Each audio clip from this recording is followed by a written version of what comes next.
సాబుదానా పొంగనాలు.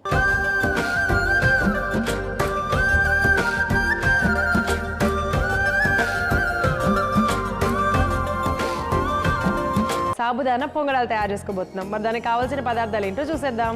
పెరుగులో నానబెట్టుకున్న సగ్గుబియ్యం, గోధుమ పిండి, బంగాళదుంప తురుము, అల్లం ముక్కలు, పచ్చిమిర్చి ముక్కలు, పసుపు, పల్లీలు, జీలకర్ర, కరివేపాకు, సైంధవ లవణం, నూనె. కావాల్సిన పదార్థాలు తెలుసుకున్నాం కదా, ఇప్పుడు ఎలా తయారు చేయాలో ఏంటో కూడా చూసేద్దాం. సో మనం ముందుగా ఏం చేద్దాం అంటే ఇది ఇక్కడ నానబెట్టుకున్నాము అని చెప్పి నేను చెప్పాను. కంప్లీట్ పెరుగులోనేనా లేకపోతే పెరుగులో నీళ్ళు పోసి? పెరుగులో కొంచెం నీళ్లు పోసేస్తాము. పెరుగులో ఒక కప్పు పెరుగు తీసుకున్నట్టయితే 3 వంతులు దాంట్లో నీళ్ళు పోస్తాము. సో దాంట్లో మనం సగ్గుబియ్యంని మంచిగా నానబెట్టేస్తాం అనమాట, కనీసం ఒక 4 to 5 hours. ఓకే. అప్పుడైతేనే మంచిగా మనకు ఆ సగ్గుబియ్యం మంచిగా ఉబ్బిపోయి దాని ప్రయోజనాలన్నీ కూడా మనకు అందుతాయి. ఓకే. సో ఇలాగ ఆల్రెడీ మనము నానబెట్టేసుకున్నాము సగ్గుబియ్యము. ఇప్పుడు దీంట్లో ఇంగ్రీడియంట్స్ అన్నీ వేయాలంటారా? ఒక్కొక్కటి వేసేద్దాం. సో ఇప్పుడు మనం ఒక బౌల్ తీసుకొని ఇక్కడ పెట్టేసుకుందాము. దీంట్లోనే మనము ఈ ఇంగ్రీడియంట్స్ అన్నీ కూడా వేసుకుందాం. మొట్టమొదటిగా కొంచెం థిక్ మజ్జిగలో నానబెట్టుకున్నటువంటి సగ్గుబియ్యం, 4-5 గంటలు నానబెట్టుకున్నటువంటి సగ్గుబియ్యము. ఆ తర్వాత పొటాటో తురుము, సో బంగాళదుంప తురుము వేసి దాంట్లో మనము ఇంగ్రీడియంట్స్ అన్నీ కూడా వేసుకుందాం. మిగతా ఇంగ్రీడియంట్స్ అన్నీ కూడా ఒక్కొక్కటి వేసేసుకున్నాం. అల్లం తురుము మొత్తం వేసేనా? మొత్తం వేసే. ఓకే. ఒక చిన్న కప్పులో ఒక full cup, close to full cup అల్లం తురుము, అలాగే కొద్దిగా పసుపు ఒక 1/2 స్పూను, పచ్చిమిర్చి కూడా అన్ని వేసేయండి. పచ్చిమిరపకాయలు ఫస్ట్ టైం మీరు అన్నీ వేసేయండి అన్నారు. పచ్చిమిర్చి ఒక చిన్న కప్పుతో పచ్చిమిర్చి ఒక ఫుల్ కప్పు, అలాగే జీలకర్ర 1 స్పూను, కరివేపాకు ఒక 2 రెమ్మలు మొత్తం చిన్న చిన్న ముక్కలుగా కట్ చేసుకున్నాము. అలాగే పల్లి పొడి ఒక చిన్న కప్పు మొత్తం, సైంధవ లవణం తగినంత సైంధవ లవణం. అలాగే అది మొత్తం ఒక్కసారి కలిపేశాక మనకి ఎంతైతే అవసరం పడుతుందో, మనం ఫర్ ఎగ్జాంపుల్ పొంగనాలు చేసుకోవడానికి మనకి ఎంత థిక్ కన్సిస్టెన్సీ కావాలో అంతవరకు మనం చూసుకున్న పొడి వేసేసుకోవాలి. ఓకే.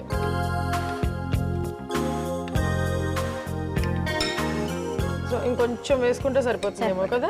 అదే, లైట్గా ఎక్కువ వేసుకోగల గోధుమ పిండి ఆట కోసం. అది బైండింగ్ లాగా వర్క్ చేస్తుంది అండ్ మనకి పొంగనాలు కరెక్ట్గా షేప్ రావడానికి కానీ మంచిగా ఉడకడానికి కూడా అది మనకి హెల్ప్ఫుల్గా ఉంటుంది. జస్ట్ నేను ఒక 2 స్పూన్స్ 2.5 స్పూన్స్ అలా తీసుకున్నాను, అంతకుమించి ఎక్కువ తీసుకోలేదు.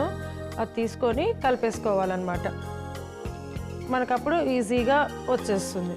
సో చూసారు కదా, మనకి సగ్గుబియ్యం కూడా మంచిగా ఉబ్బిపోయినాయి. సరిపోతుందా మ్యామ్? ఇంతకుమించి ఎక్కువ పిండి వేయాల్సిన అవసరం పడదా? ఓకే. అయితే నేను ఏం చేస్తానంటే ఇది ఇక్కడ పెట్టుకొని నేను కలిపేస్తూ ఉంటాను. ఈ లోపల స్టవ్ మీద పొంగడాల ఇది పెట్టేస్తాను. అది అప్పటికి వేడవుతూ ఉంటుంది లోపల.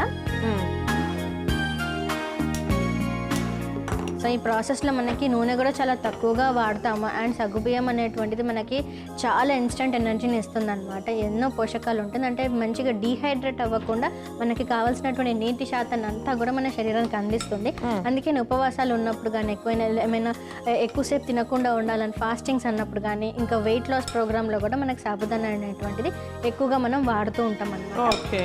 ఆయుర్వేద శాస్త్రం అనేది వాత పిత్త శామకంగా పనిచేస్తుందని కూడా మనకి చాలా బాగా డీటెయిల్డ్గా చెప్పారు. సో ఈ సాబుదానా ముఖ్యంగా కొన్నిసార్లు మనం స్టెమ్స్ నుంచి కలెక్ట్ చేస్తాము, అలానే రూట్స్ నుంచి, అంటే టాపియోకా అనే రూట్ ఉంటుంది కదా, సో ఆ చెట్టు యొక్క రూట్స్ నుంచి కూడా కలెక్ట్ చేస్తాము, స్టెమ్ నుంచి కూడా కలెక్ట్ చేస్తాం.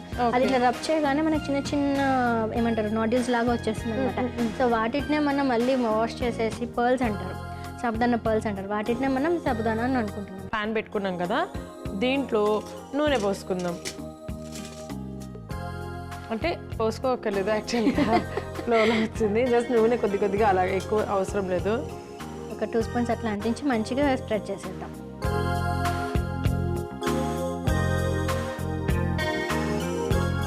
ఎక్కువ కూడా ఇలా జస్ట్ ఒక్కొక్క డ్రాప్ అనమాట, అంతే.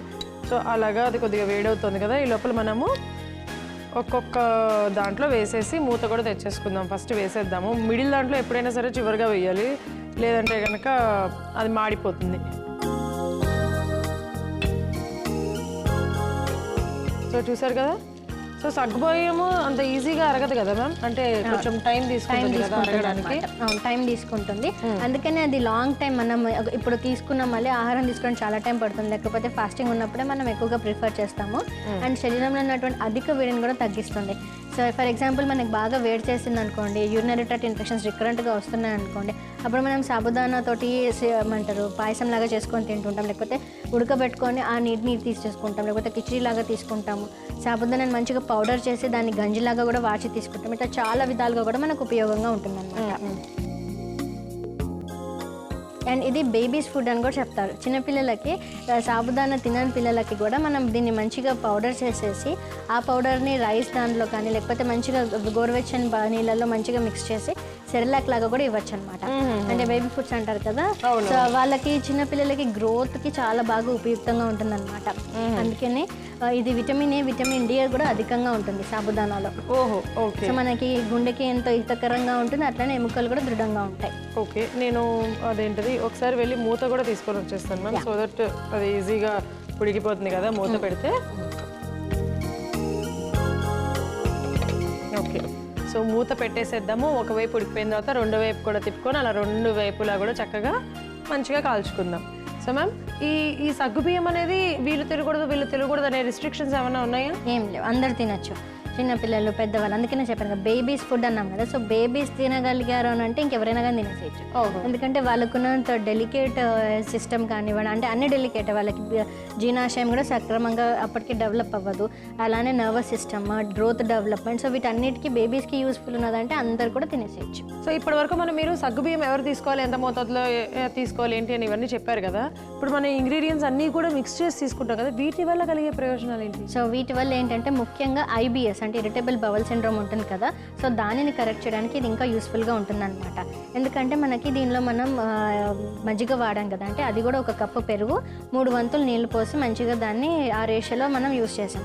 సో దీనివల్ల ఏమవుతుందంటే మన గట్ బ్యాక్టీరియా, అంటే ఏదైతే హెల్ప్ఫుల్ బ్యాక్టీరియా ఉంటుందో మన జీర్ణాశయ శక్తిని మెరుగుపరచడానికి, అలానే మన బాడీ ఓవరాల్గా హెల్తీగా ఉండడానికి ఆ బ్యాక్టీరియా ఎంతో ఉపయుక్తంగా ఉంటుందన్నమాట. సో అది న్యాచురల్గా డెవలప్ అవ్వడానికి ఈ మిశ్రమం అనేది చాలా ఉపయుక్తంగా ఉంటుంది. ఓకే, అండ్ మన ఈ గట్ ఫ్లోరా బాగుంటే మన బ్రెయిన్ సిస్టమ్ బాగుంటుంది, అలానే మనకి క్యాన్సర్ రిస్క్ కూడా తక్కువగా ఉంటుంది. సో మన రీసెంట్ రీసెర్చెస్లో కూడా ఇది ప్రూవ్ అయింది, gut health is equal to overall health అని. ఓకే, సో ఒకసారి చూద్దామమ్మా. చూద్దాం. వావ్, ఓకే, సో మనం అలా తిప్పేసుకుందాము. మంచిగా సగ్గుబియ్యం కూడా ఉడికిపోతుంది. ఇక్కడ మీరు చూసాలో ఎప్పుడైనా సరే మధ్యలోదే కొంచెం లైట్గా అటు ఇటుగా అవుతుంది, ఎందుకంటే వేడి అంతా కూడా మనకి మధ్యలో తగులుతుంది కాబట్టి. యా, నిజంగానే మేము మీరు అన్నట్టుగా గట్ హెల్త్ అనేది చాలా ఇంపార్టెంట్ అని అంటూ ఉంటారు. కాకపోతే కొంతమందికి పుట్టుకతోనే, అంటే వాళ్ళు పుట్టడంతోనే కొంత సమస్య అనేది ఉంటుంది. తొందరగా ఈజీగా డైజెషన్ కాకపోవడం, ఏది తిన్నా మోషన్ కాకపోవడము, ఒకరోజు ఫుల్గా తిన్నారంటే రెండో రోజు తినలేకపోవడము. మరి పాప అలాంటి వాళ్ళకి పుట్టిన దగ్గర నుంచి సమస్యే కదా, వాళ్ళు ఎంత ట్రై చేసినా కొంచెమే క్యూర్ అవుతుంది తప్ప ఎక్కువ క్యూర్ అవ్వదు కదా, మరి అప్పుడు ఏం చేయొచ్చు? సో వాటిని క్లాసిఫై ఎలా చేస్తామంటే దీర్ఘకాలిక రోగాలు, తర్వాత స్వల్పకాలిక రోగాలు అని ఉంటాయి. అంటే అక్యూట్ డిసీజెస్, క్రానిక్ డిసీజెస్ అని. సో మనకి క్రానిక్ డిసీజెస్ అంటే ఏంటిది, చాలా కాలంగా బాధపడుతున్న వాళ్ళని క్రానిక్ డిసీజెస్ లిస్ట్లో తీసుకుంటాం.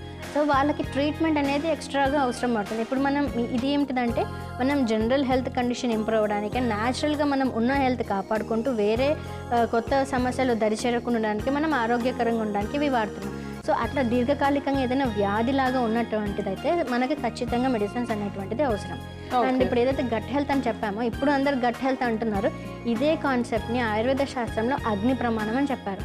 అంటే మన జీర్ణాశయ శక్తి ఎంత బాగా ఉంటే వాళ్ళు అంత ఆరోగ్యంగా ఉంటారు అనేసి. దాన్ని బట్టి ట్రీట్మెంట్ ప్రాసెస్ కూడా ఉంటుంది, అండ్ మన ఫుడ్ హ్యాబిట్స్ కూడా ఉంటాయి అన్నమాట. ఓకే, సో అదే గట్ హెల్త్ అని ఇప్పుడు అంటున్నారు, అంతే డిఫరెన్స్. సో అందుకే మనం తినేది ఏదైనా సరే జాగ్రత్తగా చూసుకొని తినాలి. యూత్గా ఎంగేజ్లో ఉన్నప్పుడు ఏది పడితే అది తినేస్తాము, అన్నీ అరిగిపోతూ ఉంటాయి పటపట పటపట. బట్ కొంత 30+, 32+ రాగానే నెమ్మదిగా ప్రాబ్లమ్స్ వస్తుంటాయి. పెద్దవాళ్ళు చెప్పినప్పుడు చిన్నపిల్లలకి అర్థం కాదు, ఏదైనా ఎక్స్పీరియన్స్ అంటారు కదా.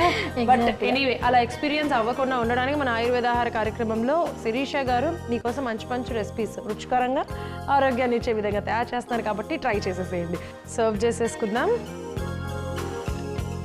వావ్, ఎంత గుమగుమలాడుతున్నాయో తెలుసా మ్యామ్, నిజంగా సరే మెత్తగా ఇలా వచ్చేస్తున్నాయి, దూది పింజల్లాగా ఉన్నాయి యాక్చువల్గా చెప్పాలంటే ఇలా టచ్ చేస్తేనే కదా. బట్ ఎప్పుడైనా సరే మధ్యలో అది కొంచెం ఎలా అయినా అలా అవుతుంది ఈజీగా.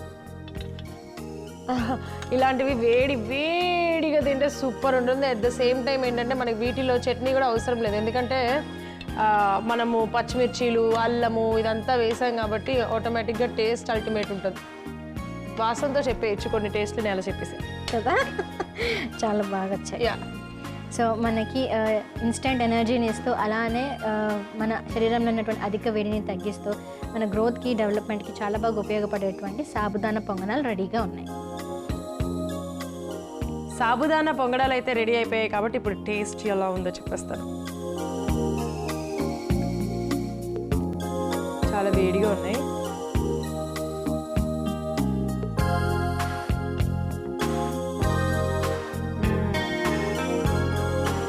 ఆహా,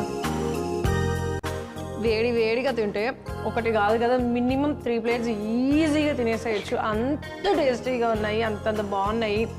మరింత ఆరోగ్యాన్ని రుచిని అందరికీ ఎంతో ఉపయుక్తకరమైనటువంటి ఈ సాబుదానా పొంగడాలు తయారు చేసుకోవడానికి కావాల్సిన పదార్థాలు, తయారు చేసే విధానం మరొకసారి మీకోసం. సాబుదానా పొంగడాలు తయారు చేసుకోవడానికి కావాల్సిన పదార్థాలు: పెరుగులో నానబెట్టుకున్న సగ్గుబియ్యం, గోధుమ పిండి, బంగాళదుంప తురుము, అల్లం ముక్కలు, పచ్చిమిర్చి ముక్కలు, పసుపు, పల్లీలు, జీలకర్ర, కరివేపాకు, సైంధవ లవణం, నూనె.